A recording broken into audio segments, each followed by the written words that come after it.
হলো রমাদান সমাগত। এবার রমাদানকে যথাযথভাবে ও সুপরিকল্পিতভাবে কাজে লাগাতে চাই। আপনার পরামর্শ ও দিক নির্দেশনা চাই।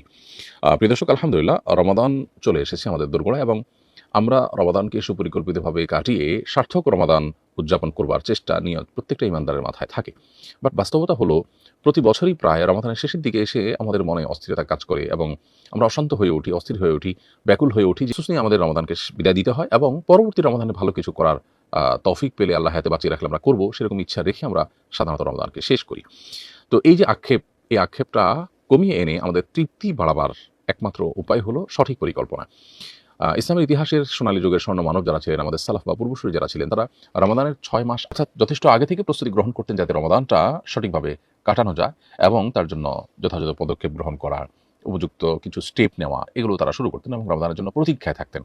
আবার রমাদানের 6 মাস পর তারা রমজান পরবর্তী 6 মাস ধরে রমাদানের ইবাদতবন্দিগুলো কবুল হওয়ার জন্য আল্লাহর কাছে দোয়া এবং আল্লাহর কাছে কামনা বাক্যে প্রার্থনা ইত্যাদিতে মনোনিবেশ করতেন। তার মানে তাদের সারা বছর জুড়ে তাদের জীবনে রমাদান ছিল।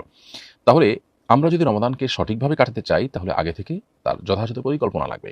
আগে থেকে রমাদানের যে আমলগুলো করবেন সেগুলোর রিহার্সাল শুরু করতে হবে, সেগুলো আস্তে আস্তে ওয়ার্ম আপের মতো করা শুরু করতে হবে যাতে করে রমাদানে ফুল ফেজে আপনি যেতে পারেন। আপনার নিজের মতো করে রমাদানকে সঠিকভাবে কাটাবার জন্য, অর্থবহ করবার জন্য কোনো প্ল্যান আপনি দাঁড় করাতে পারেন। কোন সময় আপনি কী করবেন, কোন ভালো কাজটা কীভাবে করবেন, কোন গুনাহ থেকে বাঁচবেন, এটার অংশ হিসাবে সোশ্যাল মিডিয়া থেকে বের হয়ে আসা, আনইনস্টল করে দেওয়া বিভিন্ন অ্যাপ, তারপর বিভিন্ন কানেকশন কমিয়ে আনা, গুনাহের রাস্তাগুলো বন্ধ করে দেওয়া, এসব উদ্যোগগুলো আমরা স্বপ্রণোদিতভাবে নিজেদের থেকে আমরা নিতে পারি রমাদানকে সার্থক করবার জন্য। সেই সাথে আল্লাহর কাছে দোয়া করি আল্লাহ যেন আমাদের রমাদানকে সঠিকভাবে কাটাবার তৌফিক দান করেন।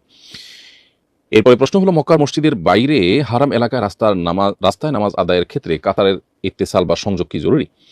উত্তর হলো যে ফোকাহে আহনাফের মতে, হানাফি মাযহাব, হানাফি থট অনুযায়ী কাতারের সংযোগ থাকা জরুরি জামাতে নামাজ বিশুদ্ধ হওয়ার জন্য।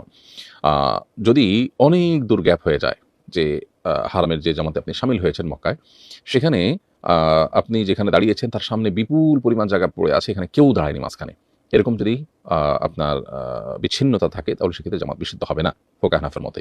যদিও হাম্বলি ফকিগণ, সৌদি আরবের উলামায়ে কেরামগণ তারা বলেন যে আপনার যদি আপনি ইমামকে ফলো করতে পারেন, যেমন সাউন্ড আসছে, দেখতে পাচ্ছেন, তাহলে গ্যাপ বেশি থাকলেও জামাত বিশুদ্ধ হয়ে যাবে, নামাজ বিশুদ্ধ হয়ে যাবে। তো যারা হানাফি থট ফলো করে থাকেন তাদের জন্য কর্তব্য হবে আগেভাগে হারামে গিয়ে জামাতে এমনভাবে শামিল হওয়া যাতে মাঝখানে অনেক বড় গ্যাপ তৈরি না হয়।